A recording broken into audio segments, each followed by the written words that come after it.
ఒక అందమైన హరిత అరణ్యంలో ఎండకిరణాలు చెట్ల మధ్య నాట్యం చేస్తూ ప్రకృతిని మిలమిలా మెరిపించాయి. అక్కడే చలాకీగా తిరిగే ఒక చిన్న తిత్తిబిడ్డ ఉన్నాడు. పేరు చింతూ. అతని ఆకుపచ్చ రెక్కలు, తెలివైన ప్రవర్తనతో అడవిలోని జంతువులందరికీ ఎంతో ఇష్టం. ఒకరోజు చెట్లపై నుండి ఎగురుతుంటే అతనికి ఒక మృదువైన జింక కనిపించింది. అది నది వద్ద తాగుతున్నది. ఆసక్తిగా చింతూ ఒక చెట్టు కొమ్మ మీద కూర్చుని మృదువైన స్వరంతో పలికాడు. హలో, నేను నిన్నెప్పుడూ చూశాను కాని మనం ఇప్పటివరకు మాట్లాడలేదు అంటూ చిలిపిగా అన్నాడు. జింక తలపైకి లేపి చిరునవ్వుతో చూసింది. హాయ్, నా పేరు రాజు. నేను ఎక్కువగా ఈ నది దగ్గరే ఉంటాను అని సాదాసీయంగా సమాధానం ఇచ్చింది. కొన్ని రోజులు గడిచాయి.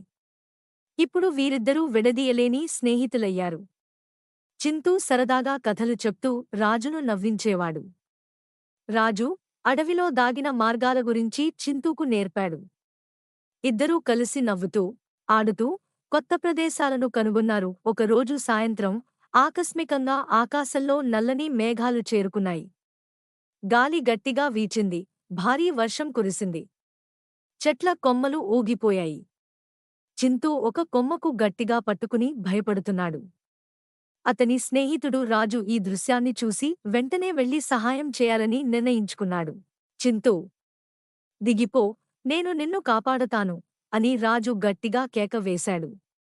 చింతూ భయంతో కాని నమ్మకంతో దిగాడు. రాజు తన కొమ్మల మధ్య చింతూను ఉంచుకుని పెద్ద రాతి గుహలో తుఫాను తగ్గే వరకు ఆశ్రయం ఇచ్చాడు. ఉదయం సూర్యుడు మెల్లగా ఉదయించడంతో అడవి మళ్లీ ప్రకాశించింది. చెట్లు మురిసిపోయాయి. పక్షులు కిలకిలా మొరవాయి. రాజు, నువ్వు నన్ను కాపాడావు అని చింతూ ఆనందంతో కుర్రాడు.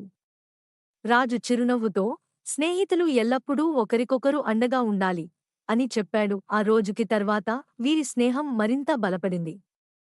వారికి తెలుసైంది, స్నేహం అనేది కేవలం సరదా మాత్రమే కాదు, అది ఒకరికి ఒకరు తోడుగా నిలబడటమే.